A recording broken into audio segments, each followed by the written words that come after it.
when I get to you, throw it right back. And tell me, did he, yeah, I like it like that. Lift your shirt, you know how I flirt. Heels and skirts, so take it off, now let's work.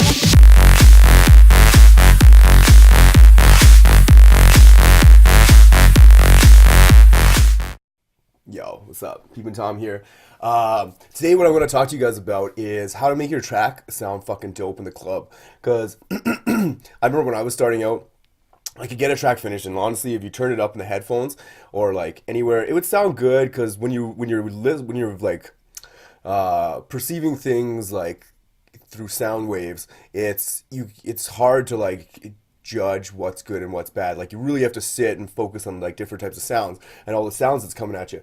But when you most people, when they're doing that, it's just all coming at them, and in the general public it'll sound like pretty good. But really, when you like deconstruct it and listen to it like attentively, you can definitely tell like the flaws and all the sound. So I've seen, and I used to think this, I was like, fuck, how do you make your fucking track sound good in the club? I'm like, it's terrible. Like, because sometimes it's too bassy, sometimes it's too high, sometimes it's like just sounds like shit. Loads of times, I bet for like a bunch of you guys out there, it's just like not loud enough. And you're like, oh, how do I get it loud and fat?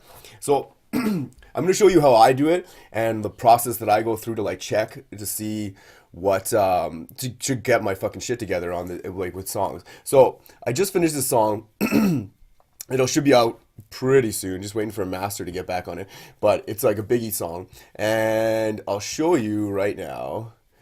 I'll go through the song because it's pretty badass, but check this out.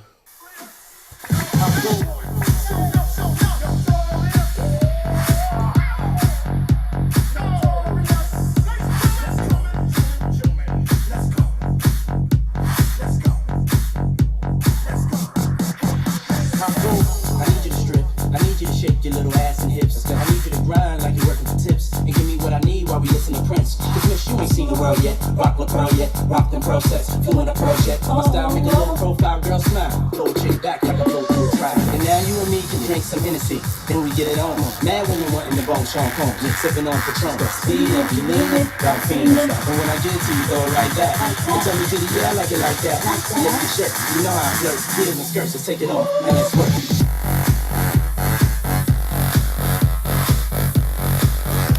That's like the first drop. Second drop goes into Biggie. I go on and on and on and we'll take them to the crib unless they bone and There's that, and then that builds up again to this. Funny just ate, but then she got to be to work by 8.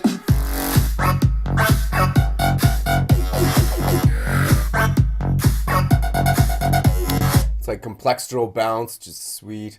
Then it breaks back down to Biggie. This must mean she ain't trying to wait. Conversate, sex on the first date, I stay, you know. And then up to, then the last drop is this. Yo now, put it out.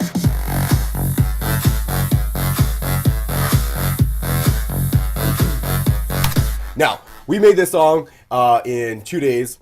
And we started it on Thursday and finished it Friday night along with another tune. We were just on, like, because we're playing in Miami tomorrow. So go check that shit out if you're in Miami. Woo.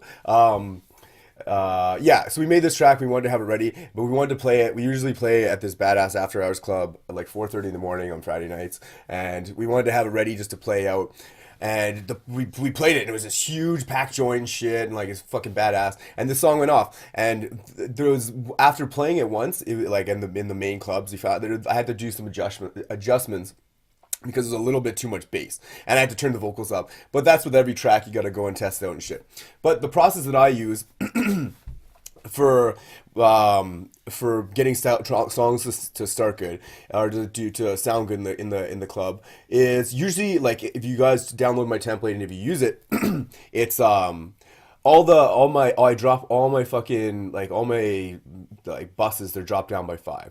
You want to drop everything down usually by 5. Keep them, like, low so there's no clipping and shit, obviously. And then my master, on this one, I have it up to 0 because, like, when I put my mastering chain on it, I want it to be, I don't want it to be everything that comes out like minus 5 dB. Like, I want it to be at 0 because I have a limiter and I have all this shit on it to crunch it down. But if I was sending this off to be, or when I did send it off to be properly mastered, I usually drop it down by like between 3 and 6 dB. Usually that's mandatory for most labels if you're sending it to labels to get it mastered. But you should drop it down of 3 to 5 dB.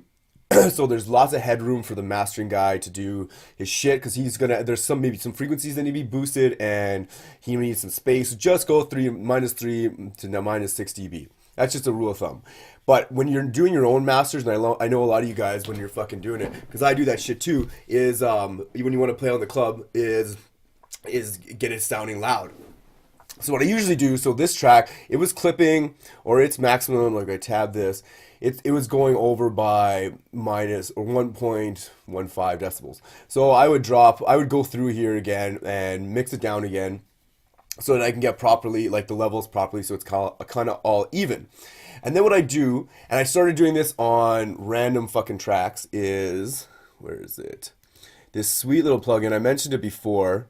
I use it a lot on my kicks, actually, because to get a good kick, I like seeing a visual. I like getting a visual. I already have it on here. I like seeing a visual representation of the kick. For some reason, I don't know if it'll like resonate with you guys, but when I see a kick or whatever, I understand it better than like a thump or whatever. Whatever. The way it works in my mind is I understand it better. So this thing is called, what is it called? Exoscope. So basically it's like a in-time representation of what the fuck's going on. So if I just solo the kick, I can see my kick and it looks pretty dope. Honestly, it probably could be able to compress a little bit more, but whatever. So that's my kick. So I usually put on one of those things on the master.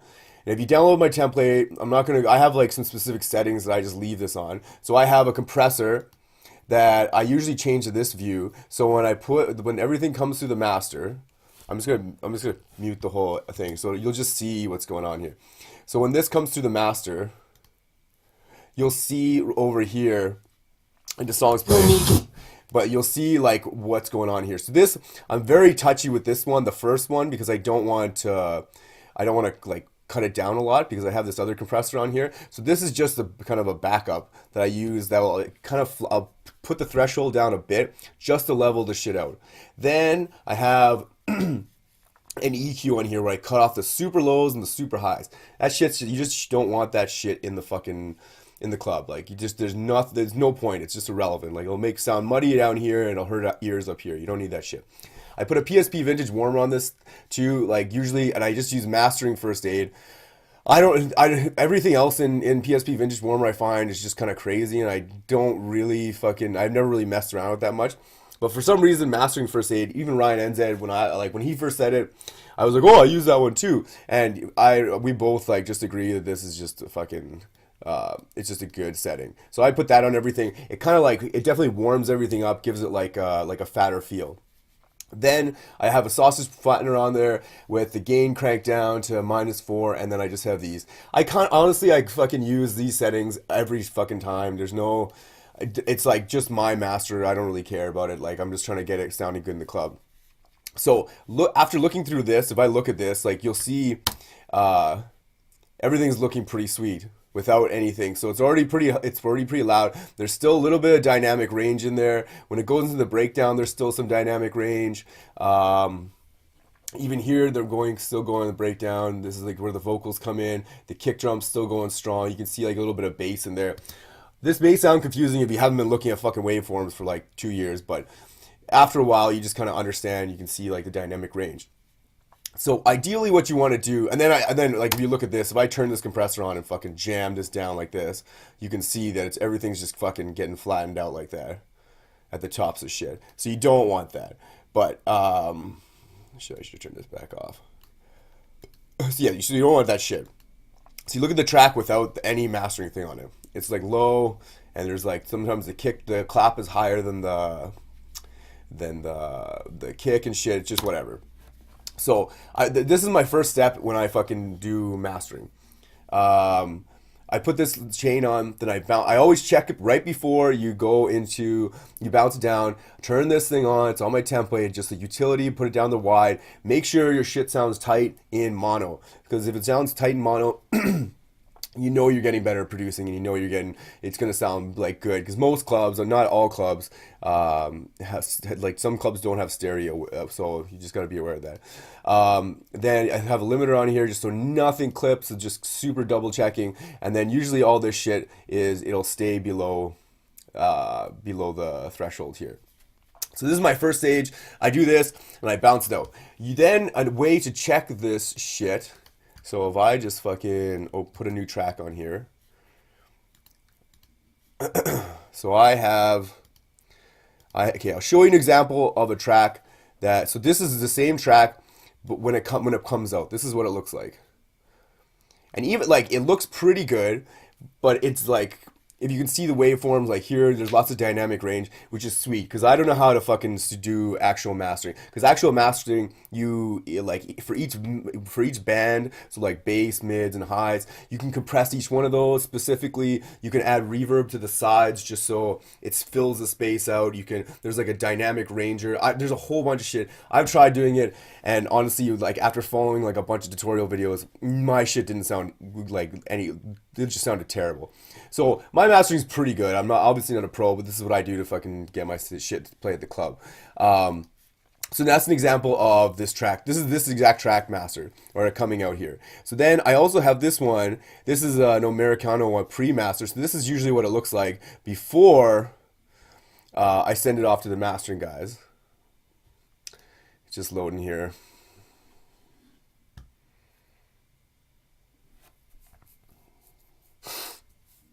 See, it looks like, well, it looks like shit. It looks like there's lots of dynamic range, and the volume's not that high, and there's lots of, you go in deeper here, there's lots of fucking dynamic range. Like, it's not, you can just tell by, like, sometimes you, like, I don't know, you just tell by tracks when they're mastered or not.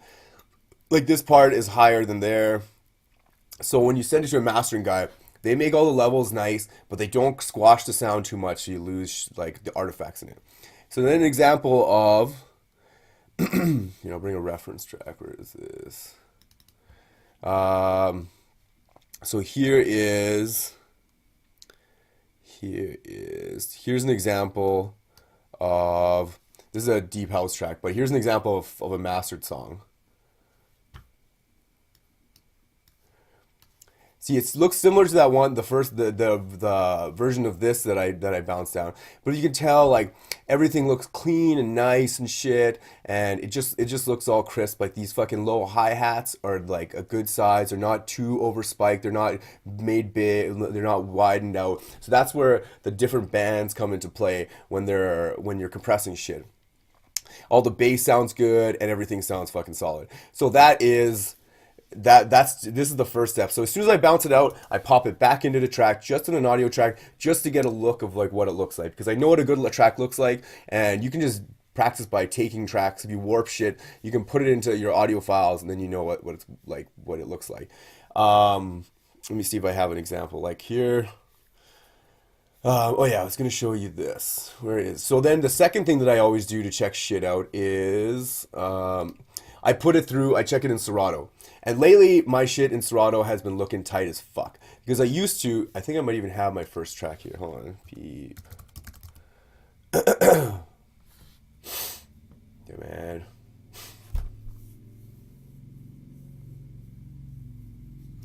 Okay, here, this is one of the first songs I ever made. This is how shitty it looked. Oh, it's not gonna work here. Maybe it will. Yeah, look how shitty this looks. If we look at this, sounds like shit too. All the levels are off, and everything looks kind of red. And if I can move this around, can I move this around? Yeah, I can. Fuck yeah. So you can see up here, everything looks red. It looks super shitty. Then if we look at a fucking sweet track, like let's go,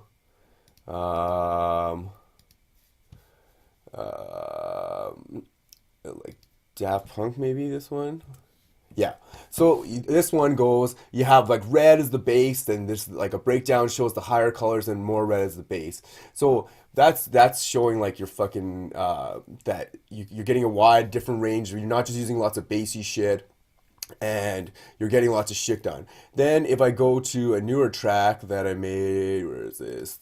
Fucking tunes, Sound Masters. Here is one of our new tracks that I mastered. So it's still all fucking good. I like compared to look how Dioro's tracks look and how other tracks of the similar genre look. And there's lots of like these in the breakdown. There should be lots of bright areas, at least for this type of tracks. And then there should be a bass part here, and then like all this. And when you zoom in even closer on stuff, it looks all fat. It's all fucking mastered, and like it looks tight as shit. There's so those are the, so when you should always kind of reference your tracks by that. By how it looks in Serato, because that means you're getting a good wide like bunch of sounds on the spectrum. So you have lots of fucking mid-range, you have lots of highs, they're mixed well together, and they're like super tight. And then also when you that's why I do look in Serato to see if the colors are right. And then when I drag it back into Ableton, I see like the dynamic range, see if it's fat enough. If you look at like I got sent a track the other day, it was a good track and I put it in my podcast, but it was so small and tiny and like it was so small and tiny and quiet. And basically all you need to do is like raise the volume, do those mastering techniques, and kind of compress it just so it doesn't like, you have to keep listening because it'll distort sometimes. And then the final thing that I do is I listen to it on these new speakers, which are super killer, and the reference on them is amazing because they do sound like they sound in the club. So I recommend definitely investing in dope speakers. Also, go check them on your fucking car, because car speakers are the bomb diggity to check stuff on, because they usually, if anything sounds good in your car, it'll sound good most likely at the club. So my original songs, like the first one that I showed you, sounded like shit at the club, or shit in my car, and it sounded shit in the club too, and it just was a piece of shit. But now my songs, I check them in the car, and then finally I have just like a regular, I don't know, it's just a regular stereo system, and I bought like a sub just for like listening to sweet music or whatever when I'm like jamming out downstairs. And it has and when it sounds good on that, because that's also similar to like a listening environment that people will be in and listening to. So and then check if you would DJ at a club, or if you have friends that DJ at the club, just ask them, can you come by the club and fucking check your shit out before anybody's there and see if it sounds good. What I like to do, I usually get to the after hours like 20 minutes early or something if I made a new track, and then I'll pop there early and like stand in the middle of the dance floor and crank that shit up and listen really attentively to like what areas can be improved with the bass. Usually the bass should be thumping but you should still hear all the like hi-hats, and especially the vocals, you should hear that clearly. Listen attentively also to when you pan shit left and right, those different areas that you're panning left and right. Like listen to how they're being affected, or how they're affecting people like on the floor. Because if you're listening to something on your speakers, you can feel it coming down the center, you can feel shit coming down the side. But if you're in a club dancing around, getting all crazy, and there's speakers everywhere, it's going to sound a little different. So just be aware of how that is, and then go back and make adjustments in your track. Those are the steps I use to go through this stuff. It's I don't know. It definitely just is experience, and like continually listening. Always go back and listen to how fucking dope, like super like dope tracks sound. Like Dioro's is well mastered, that kind of shit. Because that'll and try and strive for that, but also keep in mind this is gonna be like a paradox. So strive for what they got, but it's also hard because they have it's someone's mastered. So try for the best you can, and then if it's a bootleg or some shit, then just go with it. But if it's a track for a label or something, then they'll master it for you, or you can pay someone to master it, and then they'll do a good job depending on the mastering. Usually the guys that do mastering, they know what the fuck they're doing. So follow those steps. That's what I do. I can't think. Is there anything else I'll do? Listen to it in my iPod headphones is another one. That one's I just find is good. If I can hear that clearly, because so many people listen to shit on iPods. That's a big one. And yeah, that's it. I hope that was helpful. I thought of it the other day because I was going through this when we made this track. I was like, I saw it when it came up in Serato when I played it. It was a lot of red and there wasn't like a lot of mixed colors, so I remixed some of it down, and it definitely helps out. Like I wish Ableton had a color scheme one like Serato, but hopefully in the future it will. But if not, who fucking cares? But it's good. That's what I like about Serato. It kind of gives you a visual representation of like the spectrum analysis. It's like a visual, colorful spectrum analysis, which is cool.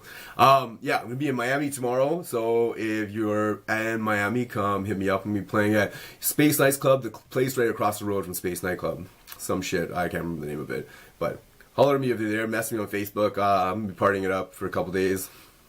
should be pretty sweet. Got a new podcast coming out, a radio show. It's at 12 o'clock. So it's every month, last Wednesday of every month at 12 o'clock. It's Mountain Time on di.fm. I'll put a link down to it. You just download it in podcast form if you don't want to tune in then. This month Dirty Ducks are badass motherfuckers. I found them and they did a killer fucking guest mix for it. So got in a bunch of new tunes. This one's on it. And this other dick pic song that I was telling you about, it's coming out too. Go check that shit out and maybe see you in fucking Miami. Peace, bitches. She got to be to work by 8.